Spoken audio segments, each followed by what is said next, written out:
As the war continues in Ukraine, one local man traveled abroad to help refugee families. KPVI News Network's for you journalist Kylie Gibson joins us now live from the newsroom with his story. Kylie. Thanks, guys. Idaho Falls school member Paul Hackey flew to Europe a few weeks ago for his second trip to the Ukraine.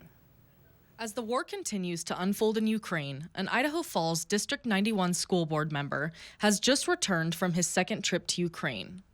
Paul Hackey spent 18 days networking with a number of different organizations and individuals. I just had the urge to go. The first time I went was the first week in March, and I was watching the news and I was seeing this mass exodus of people coming out of Ukraine and just felt like I needed to help. I talked to my wife and kids and booked a plane ticket and rented a van and showed up at the border and just started networking with people and figured things out. Hackey said his intent on going to Ukraine a second time was to help refugee families. This last experience was very focused on what was taking place inside of Ukraine, but it put us into areas where Russia had occupied certain villages of Ukraine or where battles were still taking place, and it was humbling to see the amount of destruction that is inside of Ukraine.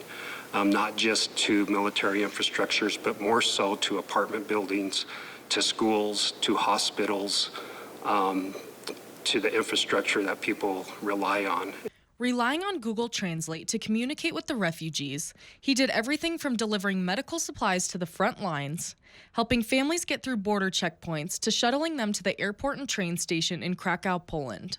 He even drove a family of 12 9 hours to Germany. Hackey says that when people found out that he was from the United States, they were very grateful for his help. There was one man in particular, we were doing a humanitarian drop to some elderly people in a neighborhood that we knew, and this man, he asked, who are you? And the group we were with described themselves as a humanitarian group, and they said, and this person's from America. And he came up and he grabbed me and took me to his home. And the first thing he showed me was components of a missile that hit his home.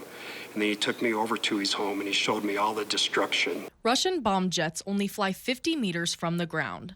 So when they deploy a bomb, it can leave craters that are nearly 30 feet deep. The Ukrainians have set up roadblocks so that Russian tanks cannot get into certain areas.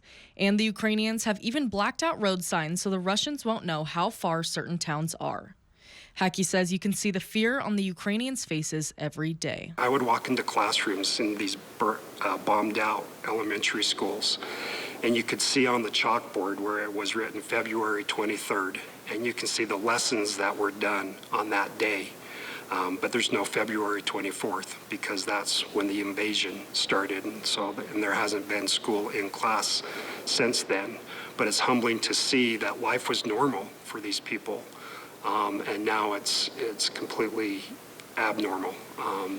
People living in bunkers, people living in rubble. Above all, Hackey learned one thing from his trips to Ukraine. My biggest takeaway during my trip is that there is a lot of need in Ukraine. One, we're very blessed as a country here to the lives that we live, the things that are available to us, and it was that way in Ukraine once.